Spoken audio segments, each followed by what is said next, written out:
Bonjour la famille, bonjour tout le monde. Donc là, que vous continuez cinquième partie Nabiso. Vous allez bon ngai maman Flore, donc maman Langai, sœur Nabino, mère Nabino et tante Nabino. Nde na prometa bino ke tokokontinue nabaki livre eza molai metro 6 yango na okata yango te baparti nyonso na sepe nango na eloko ya kobwaka te donc tolobela yango livre yango eza nini ezali le secret d'un esprit millionnaire écrit par Monsieur T. Harv Eker. Tolobeli déjà 4 parties parce que la division de ma partie là maintenant toujours entamé 5e partie nde nazolobela bino na fin ya 4e partie que na vie na yo yo moto choisir ndenge nini okozala. Donc auteur alobeli lokola apesa exemple ya thermostat alobi ntango moi eza makasi libanda yo oza na kati ya ndako eke na ndako thermostat ezali chaleur ya libanda ezokota na kati ya ndako mais thermostat ezoregularize chaleur na kati na yo elakisi ke soki thermostat na yo intérieur eza réglé na ndenge moko boye oyo olingi na ndenge yo olingeli makambo nyonso na vie na yo baévénement nyonso tu ekosaligne na thermostat na yo intérieur oyo yo ochoisir ekomarche selon babesoin oyo opesi. Donc organise-toi de façon que ezala libanda malili ezala libanda moto mais yo na kati na yo thermostat ezala stable. Donc eza choix de vie eza tokodécider. Principe d'enrichissement. Le seul moyen pour na kozala na mbongo na vie na yo eza stable eza kaka ndenge yo oko régler thermostat. Régler thermostat ya kati na yo na niveau moko élevé. Il faut qu'on réglera yango de temps en temps. Ce que ça peut dans moto, on règle en fonction de moto. Mais yo moto ça de façon qui est avancée. Omoni pour régler yango bien, il faut oyekola ndenge nini ya ko se comporter vis-à-vis ya mbongo. Est-ce que nous se spécialiser dans le domaine nini? Bourse, bandaku, commerce, nyonso ezali ndenge yo kopona pona koluka mbongo. Nyonso eza ba utile oyo koluka pona ko avancer pona ko obtenir ba résultat olingi. Et même awa ezaka question ya arithmétique. Mbongo na yo ekoki komata en fonction ndenge yo intérieurement okomata. Plan financier na yo intérieur ekomata soki yo o permettre yango emata. Et yango to influencer libanda. Très important kobosana te. Soki olingi okende musika thermostat changement sur la vie na yo ebanda par conscience. Éveiller conscience na yo. Vos pensées, vos craintes, vos pensées, vos croyances, même vos inactions, action na yo. Étudier yango. Miyekola. Oza nani. Oza nani. Olingaka nini. Osukaka wapi. Zwa décision. Zwa décision. Soki ozwi décision ke lelo na kolamba na kokende magasin na kozonga na kopangusa ndako honore tes propres contrats na répète yango toujours. Pour avancer il faut changer comportement passé avant nazala procrastiner nazali procrastiner nazala kama chose poussa nazwa décision que c'est fini pour ça ba vrai choix il faut se laisser contrôler la programmation oyoti. Programmation passée, tika yango musika. Déguiser, aiguiser, revoir, penser na yo. Comment qu'on réagit dans la situation, na ndenga lelo. Eloko osala lelo, sala yango lelo. Okokende musala lelo, kende lelo. Ozala rendez-vous pendant médecin lelo, kende lelo. On fout ta facture, voilà, ce qu'on a les 20. Fout ta facture avant les 20. Ce qu'on a ça la beauté, au comment la cause a toujours conditionné à passer. Au passé, et qu'il a raté. Passer, qu'il a rattrapé un temps beaucoup boy. Moni. Parce que le conditionnement, on a passé, on a oublié nos trois conditionnements à l'écolo. Conditionnement verbal, par exemple, et puis par rapport au vivant.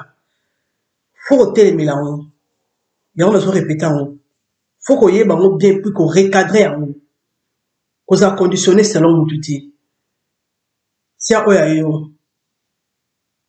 au moni, qu'on bosse en thème, que vient à eux, ils ont façonné, ils avaient côté spirituel, non, qu'on a fait néanti. Parce que biso, surtout biso, congolais, tu as la tendance à croire plus, tu passes en action qui est. Or, ça, prière, il y a 5 heures du temps. Maman, tant ça prière à 5 heures du temps, comme ça, est à nous. Or, ça prière, il y a toute la journée. Tant ça prière à toute la journée, comme ça, est à nous. Mais tu sais, tu as un maintenant, pour gagner, pour un papa. Asa le papa na biso, oto yeli na ndako. Pour l'instant, papa na biso loko. Nazaki na obligation ya kufuka melae loko mwa msala te. Loko la esclave te. Nazaki koyapa papa na biso na biso que papa na besoin problème oyo na oyo. Si vous avez papa besoin des besoins, faut na kutu na besoin ni makamna za besoin pour na sa ni na papa faut na sa ni. Donc na zero ya ko ba droit na ngala ba devoir na vis-à-vis papa na biso. Ce qui fait que Nzamba lobi ki aza kutu makasi koleka ba père terrestre. Ce qui fait que eza père céleste donc ba besoin na biso ayebi on ndenge ezalaka. Naza besoin kozwa 10 heures du temps pour nzamba pesa ngelo naza ngo besoin te. Je suis désolé. Toza plus plongé na ko prier que na ko passer na action. Pour prendre conscience, il faut travailler, il faut se battre, il faut se lever, il faut décider. Kaka prière pour obtenir un résultat te. Nzamba nzamba désordre te. Azanzambe, il y a feignanté, parce que la Bible dit que celui qui ne veut pas travailler ne mange pas non plus. Sur l'igno sa makambu et monana, lève-toi, commence à faire quelque chose. Commence à faire quelque chose au monde à évolution dans le salama. Parce que tu as proclamé que non, à reçoit toute la journée à prière. Maman, tu prises pour quel sujet? On reçoit toute la journée. Viens à Dieu, dis-lui ce qui est essentiel. Il y a un soigné, nous soignons papa, ou expliquer pour nous, tu passes. Il faut agir. Ils sont morts dans l'église richement appuyés. Quand ils sont pauvres, ils rapport à nous. Il faut qu'on gérer le temps. Au milieu de ce temps, c'est très important. On a tout le monde, ça n'a rien à voir avec le livre, faut arriver qu'on déclarer, qu'on passe dans action, qu'on déclarer. Tu déclares que vous observer à penser na yo, à penser oh ils sont tant sérieux, à penser oh yo lingi. Vraiment aujourd'hui décision pension tu peux bon na tout que ma décision à penser le temps à penser oh yo lingi. Dans dengue yo lingi ni, c'est ça la condition où parler de santé. Vous comprenez? Et puis j'ai l'esprit millionnaire. Et c'est très important. Maintenant, nous nous sentons libres. La liberté. Oui, liberté. Cause à la libre et ça la bien. Et ça la bien. Liberté. Au terre à lobby, la couple, bazon ka nembongo, mais bazaki na problème belé. Bazaki na ba crédit et belé. Même si on va foutu ba crédit, ils auront zonga toujours. Bazaki toujours frustré. Bazaki ko soana. Bazaki na ba problème. Dès temps ba ko assister na séminaire, il y a un millionnaire pour RT, Harv Eker à organiser. Donc pendant ce séminaire, bazoko pesa ba coup de coude. Bazaki ko se retrouver na makambo bazoko ils auront le place wana. Comme si Maman se rôle moment ezaki dressé pour la bango. Donc va comprendre ba base, va comprendre ndenge ni basa conditionné, va comprendre que bon ba moi si nous penser différemment à ce qui concerne l'argent. Va comprendre que moral ninga ko dépenser, moral ninga ko éviter. Et ça aussi simbaté. Donc ba information nyonso ezaki important.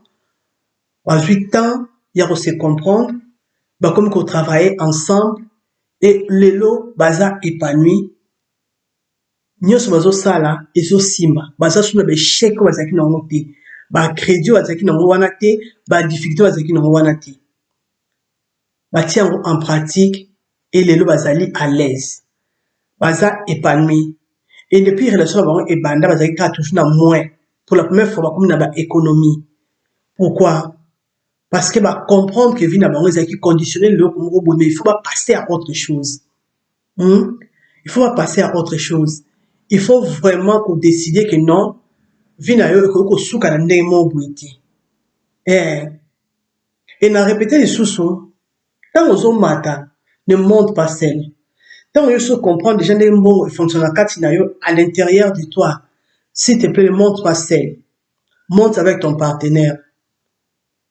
oui monte avec ton partenaire si vous montez ensemble et osala bino bien pour passer la deuxième partie les dossiers financiers de votre esprit. Parce que jusque-là, tu as la première partie à livre. Auteur sur le 17 points où est sa différence à riche et pauvre. Première partie, tolobeli ba processus ya manifestation ya ndenge makambo esalamaka. Tolobeli ndenge ba pensée na biso, ba action na biso, nyonso wana emenaka ba résultat. Nyonso wana l'esprit. Yango sikoyo na temps oyo faut toyeba ke esprit na biso ezali constituer une grande partie ya vie na biso. Tobanda na examiner ndenge nini esprit na biso fonctionnaka. Deuxième partie. Esprit ezali lokola gigantesque classeur oyo eklasaka ba dossier nyonso donc ba renseignement nyonso biso zwaka ezala na kati kuna. Po to accéder facilement na kati po to soba information. Et bien information wana soki eza bien classé te et osala ki survivre. Donc to consultera ba dossier esprit na biso chaque fois que tu vas ndenge to réagir. Par exemple, sur occasion financière moko emonani au consulter directement dossier oyo presque comme mbongo. Omoni donc eza ndenge mon esprit na biso. Ba pensée auto entretenaka pona mbongo et ozala classé na dossier financier nyonso oyo eza na catégorie ya mbongo et ozala classeur wana. Tozwa décision en fonction ya oyo eza na classeur wana. Oyo ezali censé, oyo ezali convenable na temps wana pona yo. Okosala oyo ozotrouver juste ou bien ozomona que bon choix pona yo. Rien ne prouve que choix na yo ozala chambre réussi. Tant que c'est loko eza na beaucoup de sens pona yo et qu'on peut s'opérer résultat moko médiocre. Par exemple, auteur a dit que moi si na un centre commercial à qui ressemble sac à sali réduction yako senga ndenge nini na kosomba sac wana. Donc avant somba ako réfléchir na mutu na ndenge na osala. Est-ce que ozoluka sac à verre pour nani?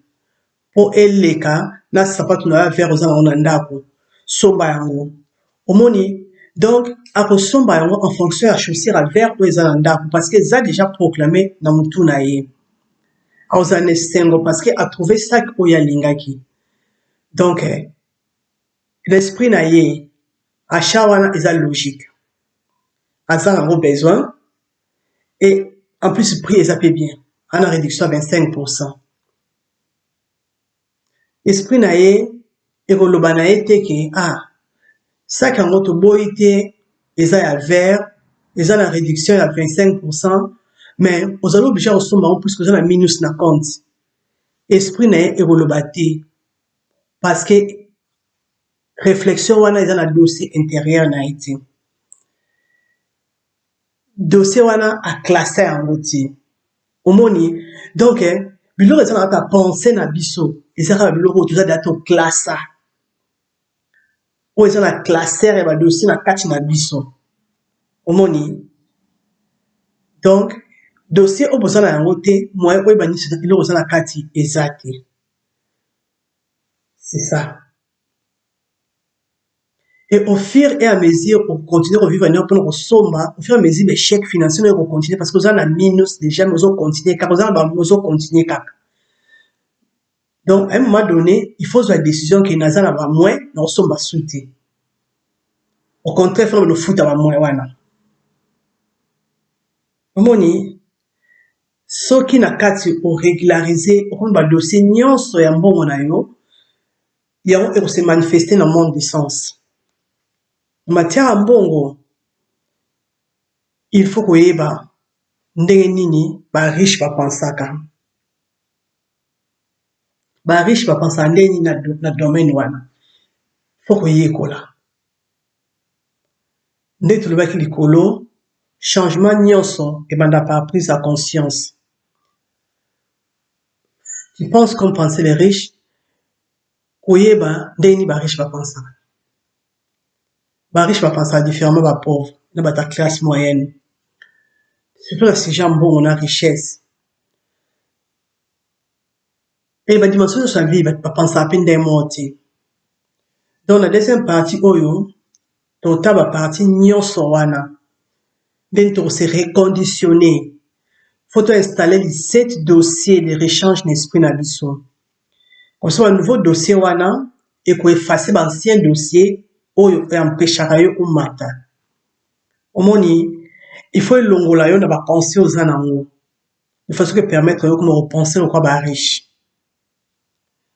Principe d'enrichissement. Au quoi qu'on pensait, il y a qu'on favoriser bonheur na yo, na réussite na yo, plutôt que le contraire. Avertissement ezali pour notre banda. Et l'aura les bosso, pour avancer, qu'on va dire que non, cause à la richesse synonyme, il y a qu'on les capables pauvres et non. On a besoin de changer de niveau par rapport, il y a pas ça na yo, et ça a rapporté, na jugement ou quoi apporter pour la pauvre. Et ça par rapport na yo moko. Et au terre à lobby, tant azol beba riche na ba pauvre, azol lobela, mentalité selon mbongo, selon ndenge valeur ya mbongo, na ndenge yako saki mbongo e bakisama. Donc, azol bango teke pour à minimiser, mais c'est plutôt pour permettre de changer de niveau de vie. Donc, c'est un peu ça. Donc, il faut comprendre le principe union son peu au tien na misala. Et à ça, allusion à chaque fois la classe moyenne. Gens, la classe moyenne, baza aime sous mentalité, ba riche aime sous mentalité, pauvre baza à katikati. Donc, objectif, il y a hauteur ezali, to découvrir ndeni to penser beaucoup plus, hein, à un niveau plus élevé, à un niveau classe moyenne. Principe mususu, et le cinquième point, habitude mususu na ba action, il faut jouer dans le monde de pensée na yo. Ba action l'habitude ou dans un sentiment et ba sentiment ou dans la pensée.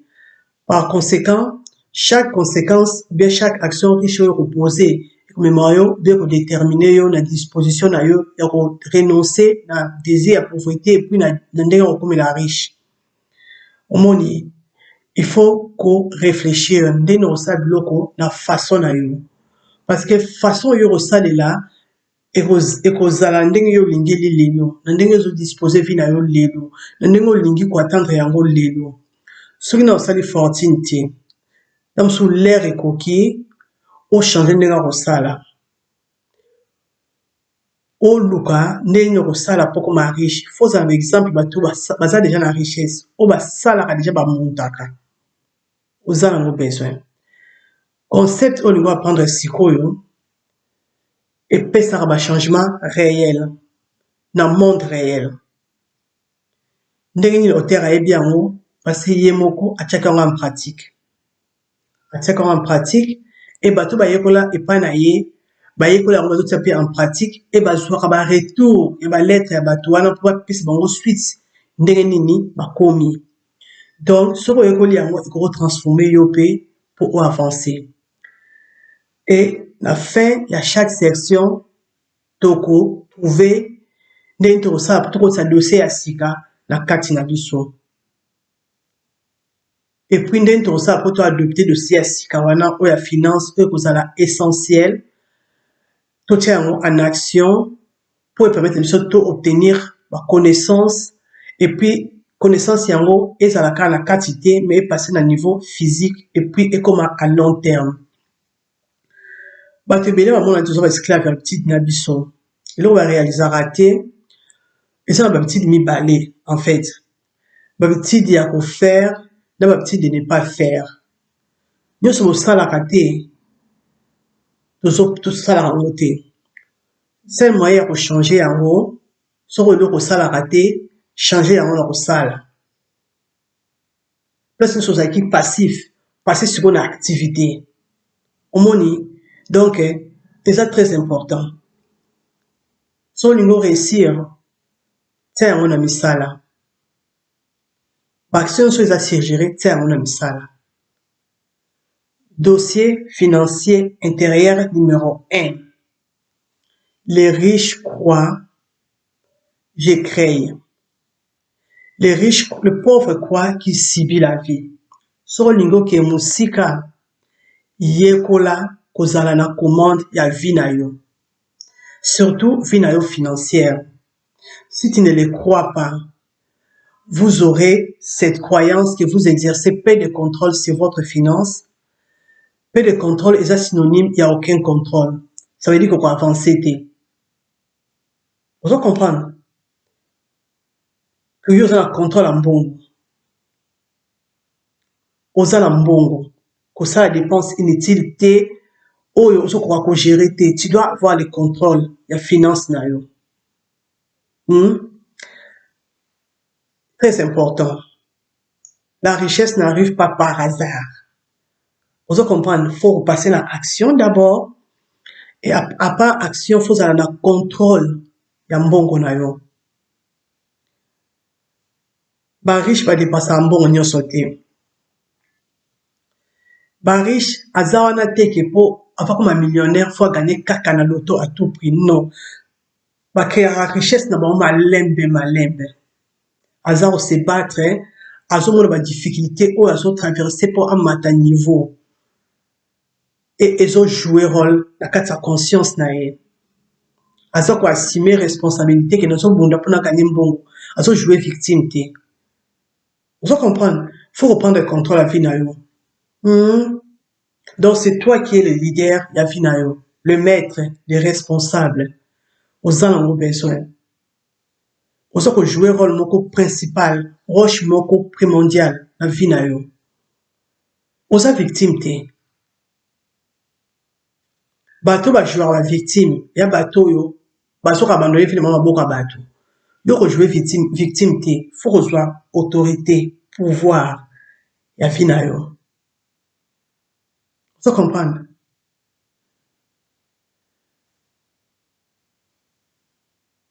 Façon de faire wana, aux en ont besoin.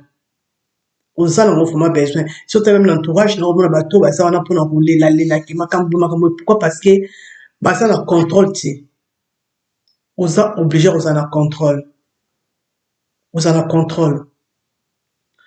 Ben, dit c'est victimisation. Bah tu me sous-sous, sur le tourner point dans un bon thé, en silica. À fâcher. Arolakisa, Moussapi, et pas battre Moussous Bassali qui a la pauvre. Alors, ça ne savait pas na émoté. Ce n'est pas agréable pour tout le monde. Ce n'est pas bien. Au moni, et surtout, il y a un bisson, on a pas qui non, son, ne sont pas, mais si, mais pas Bandoki. Bandoki. Au sommet, nous tout le monde fait la faute. Peut-être chef, peut-être bandeko, peut-être famille, peut-être donc, échec, et ça toujours tourné vers mon soussou. On est à Babiloko, ou Batoua Itilizaka, pour nous se victimiser. Même si on blâme ma parent, qui non sont les pauvres, c'est pas parents, vous avez une bonté. Mais il y a un rôle comme bon, on est moko. Rôle comme bon, on est moko. Et puis, deuxième indice, il y a victimisation, ils allaient qu'on s'est justifié. bakodinga toujours kojustifier que non eza mbongo eza important te. Ya so mbongo eza important te. Oza sûr? Donc omo bajustification moko ezanga ntina. Donc eza ndenge wana. Donc sikoyo moto alinga ase justifier na ndenge moko comme si ke azo minimiser. Alors que tokoloba te ke mbongo na vie eza malamu te. Non. Mbongo na vie moto nyonso aza nango besoin. Moto nyonso aza nango besoin. So oza image ke mbongo eza important te. Ozwango pe te parce que ça dépend de la ndenge ozo concevoir yango mpe na ndenge relation ozo entretenir na mbongo. Très important. Donc mbongo eza important. Soki yo na minute oza nango besoin te. Eza na moto moko quelque part oza nango besoin yo ko soutenir ye. Donc ce qui fait que oza nango toujours besoin. Eza toujours important que oza nango parce que tant que justifie que non de toute façon l'argent ne fait pas le bonheur. Moi je sais pas justification moko boye pour moto ala kisaki non, je suis à l'aise dans position na ya kozanga. Non. Je ne pense pas que moto roza na stable na position na ya kozanga. Peut-être ozo accepter pour ce oza dedans mais koloba ki oza à l'aise dans position wana. Moi, je ne pense pas. C'est la raison pour laquelle moi, je me bats. Je cherche. Parce que dans le monde matin, c'est la victime. Dans le monde matin, c'est la victime. C'est ça. Donc, c'est pas méchant, mais vraiment, bon, aux gens ont besoin. Aux gens ont besoin. Ceux qui ont besoin de monter. Les gens autour de toi, aux gens ont besoin. Ceux qui ont résoudre le problème avec tout le monde. Très important. Donc, ozala mbongo na maboko, ozala mbongo na ndako, ozala mbongo eza vraiment important. Donc, bato bamonana na mbongo, basaka temps ya komitia na place ya bavictime te. Soki asali affaire esimbi te, akomi lobela ye moko non affaire wana esimbi te, c'est sûr, eza na étape moko na rataki. Donc, il faut na bandela, étape par étape, na kodécouvrir place na saki erreur. Et tant que bandela, de toutes les façons, d'une manière ou d'une autre, à retrouver place faille et zalaki, à résoudre les mots pour continuer au temps là. À retrouver malheur et dans le temps moutouté. Au moni. Vraiment, il faut te retenir que se victimiser wana et ça vraiment malamouté. Batubalobi que non, c'est l'amour qui fait tourner le monde. Ya. Amour sans bon et retourner té. Tout ce qui est hypocrite. Ce n'est pas l'amour qui fait tourner le monde. Au moni, principe d'enrichissement, tout le monde que mbongo est très important dans le domaine où il faut utiliser en gros. Pour ceux qui yo moni que mbongo est important, ma facture na ya ndako soko ye que non futa facture na mo tout à so futa ti. O futa ti parce que ça va dire non ozo futa mbongo ya courant na mo to ça amour nine il faut qu'on foute ta facture. Mbongo est important. Et qu'on foute à la facture, et on fout à loyer, et qu'on fout à ma crédit, et on fout à l'électricité. Vraiment, c'est utile. Si on a l'image, que l'argent ne fait pas le bonheur, on a faucher toute ta vie. Change ta vision, change ton plan financier intérieur pour permettre d'avancer. Troisième indice, il y a victimisation, et ça qu'on se plaindre. Qu'on se plaindre est nyonso et dérangera non seulement autour na yo, mais ça déranger yo moko pe même la maladie. Parce que tant on se concentrer plus dans le camoro boy, et ce soit yo espace, et ce soit yo temps, et ce soit yo énergie. Donc se plaindre et au sala il l'autre côté. Moi surtout on se plaindre de mon à sali comme on se plaindre à ce sala pas sur l'autre côté. Mais ça se comprendre là on le battre. Donc on se plaindre et qu'on sungayo de l'autre côté. Et qu'on salayo kaka stress et qu'on baxilayo kaka désarroi et qu'on baxilayo kaka incompréhension. Sous qu'on se plaindre tika. Principe d'enrichissement. Tant on se plaindre, on va prendre bien dans tout tournayo. Faut on se plaindre derrière nous comme la vie difficile. Et comme on dit, makambu nyonso mabe, et so yaka pa na yo. Donc, ma ouverture aux athées, ma porte fondamentée, au moins, tu comme coincé dans ta bulle moro boué. Au fur et à mesure, ça, on se plaint, au fur et à mesure, ma maison bakama, ben stress, sur bakama, ma maison bakama, comme si ma nyonso, ils ont marché, ils ont marché, comme si vraiment, nous avons tourné au Mukongo, quoi. Qu'on passait tant en nyonso, on se plaindre, et mususu muna makambo ke eza positif surtout en ce qui concerne mbongo muna kimaka soki osali eloko na miniti oyo esimbi te kovanda na te kona kose plaindre dis-toi ki solution ekozwama très important parce que ntango oza na moto ase plaindra r nyonso énergie négative wana ekoki affecte yo fo okeba très important vraiment pour la cinquième partie oyo nasuki wana parce que nde nalakaki bino vraiment nasala ba air ebele te mais là j'ai déjà dépensé les 30 minutes nasali même pas attention parce que je parle je n'ai pas regardé l'heure donc tokopase na sixième partie na biso prochainement à la prochaine merci.